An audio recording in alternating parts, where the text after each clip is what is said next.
लेकिन Xi Jinping पिछले 2-2.5 साल से जिस तरीके से बीजिंग में दुबकर छुपकर बैठे हुए हैं, मुझे तो ऐसा नहीं लगता कि वो बीजिंग के अलावा दुनिया के किसी भी और कंट्री का भी नाम बता पाएंगे ढंग से अगर उनसे पूछा जाए, क्योंकि शॉर्ट टर्म मेमोरी लॉस तो दिखाई देता है साफ तौर पर। बहरहाल एक चीज यहां पर है, जल साहब मैं आपसे जानना चाहूंगा, एक बहुत स्ट्रांग मैसेज दिया है हमने तिब्बत की निर्वासित सरकार के साथ, भारत को देख चिढ़ गया चीन। शॉर्ट्स के साथ भारत को चीन ने तिब्बत स्वतंत्र बलों को समर्थन देने से परहेज करने को कहा है। चीन ने निर्वासित तिब्बती संसद को बताया अवैध संगठन। चीन ने तिब्बत को आंतरिक मामला बताते हुए विदेशी दखल को बताया नामंजूर।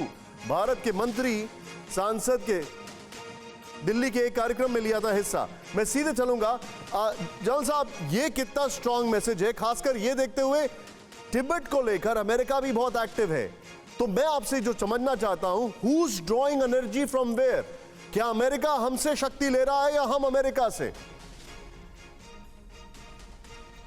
अगर आप चीन के राष्ट्र निर्माण की धारा को समझेंगे तो ये बहुत स्पष्ट तरीके से आपको पता चल जाएगा कि आज़ादी के बाद चीन ने अपनी इमीडिएट प्रीसीडिंग बाउंड्री को आगे नहीं बढ़ाया, बल्कि अपने इतिहास की सबसे मजबूत डायनेस्टी जो चिंग डायनेस्टी है, उसका डायरेक्ट इनडायरेक्ट जो मैक्सिमम इन्फ्लुएंस था, उसके तहत अपने देश की सीमा रेखा डाली और उसी के तहत उसने 1950-51 में तिब्बत को अनेक्स किया।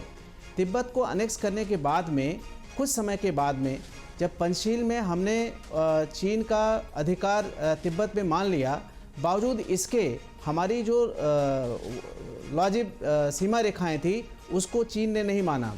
1959 से वार्ता हुई, 62 में उसने हमको अटैक कर दिया। हालांकि अटैक करने के बाद में वह पीछे गया, लेकिन एक बहुत बड़ा भूभाग जो अक्साई चीन का है और छोटी छोटी जगहें बाकी प्रदेशों में भी उसने अपने पास रख ली।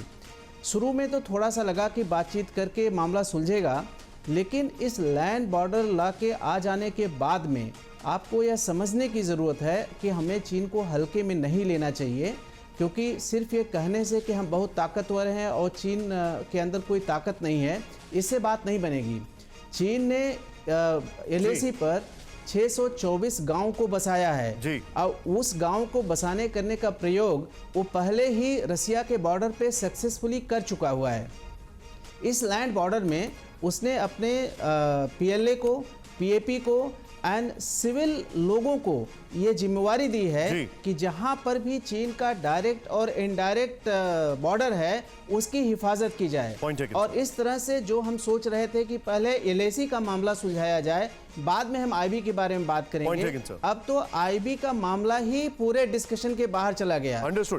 कोरोना धर्म नहीं देखता, जात नहीं देखता, अमीर गरीब ऊंच नीच नहीं देखता। कोरोना सिर्फ मौका देखता है, लेकिन आप उसे मौका मत दीजिए। बस इतना कीजिए, जब कभी दफ्तर से, बाजार से घर लौटिए तो इतना ख्याल जरूर रखिए कहीं आपके साथ कोरोना आपके घर तो नहीं जा रहा।